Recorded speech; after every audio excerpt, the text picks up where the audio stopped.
जय श्री राधा कृष्ण। आप सबको बिहारी पंचमी की हार्दिक बधाई। हमारे श्री बांके बिहारी जी महाराज के प्राकृतिक की अद्भुत, अलौकिक और हृदय को भिगो देने वाली कथा हम सबको ही पता है, पर इसको हर समय याद करते रहना और स्पेशली आज बिहारी पंचमी के दिन में ये तो भक्तों के लिए बड़ा ही आशीर्वाद होता है।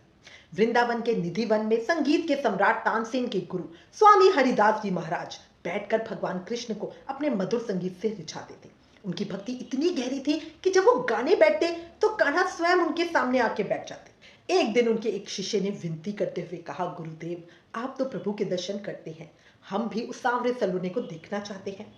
हरिदास जी मुस्कुराए, ध्यान लगाया और तानपुरा उठाकर कृष्ण प्रेम में डूब गए।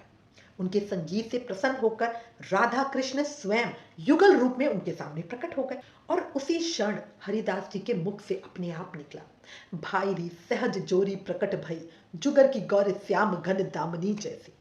अब राधा कृष्ण जी ने कहा कि बाबा हम तो आपके साथ रहना चाहते हैं। तब हरिदास जी महाराज ने कहा, लाला तुझे तो मैं लंगोट पहना के रख लूंगा, पर अपनी लाडली जू का क्या करूं, उनके लिए रोज वस्त्र भूषण कहां से लाऊंगा। अब बाबा की ये बात सुनकर राधा कृष्ण मुस्कुराए और सभी के सामने एक साथ राधा कृष्ण एक रूप हो गए और उस दिव्य अलौकिक स्वरूप से एक विग्रह उत्पन्न हुआ और इसी विग्रह को स्वामी हरिदास जी महाराज ने नाम दिया बांके बिहारी। ध्यान रखना, ये विग्रह मानव निर्मित नहीं है, स्वयं प्रकट हुआ है। कहते हैं ना, भक्त के वश में है भगवान, और बिहारी जी इसका सबसे सुंदर उदाहरण है।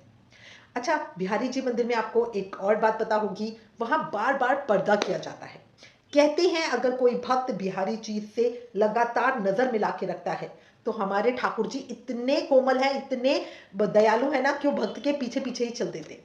इसीलिए जो गोस्वामी होते हैं वो वहां पे बार बार पर्दा डालते रहते हैं। अपने बिहारी जी महाराज के श्री चरणों में आप सबके मंगल की कामना करती हूँ। कान्हा सदैव आपको बहुत खुश रखे। बोला बांके बिहारी लाल की जय, मोर मुकुट बंसरी वाले की जय, वृंदावन बिहारी लाल की जय। जय जय श्री राधे, जय जय श्री राधे, जय जय श्री राधे श्याम।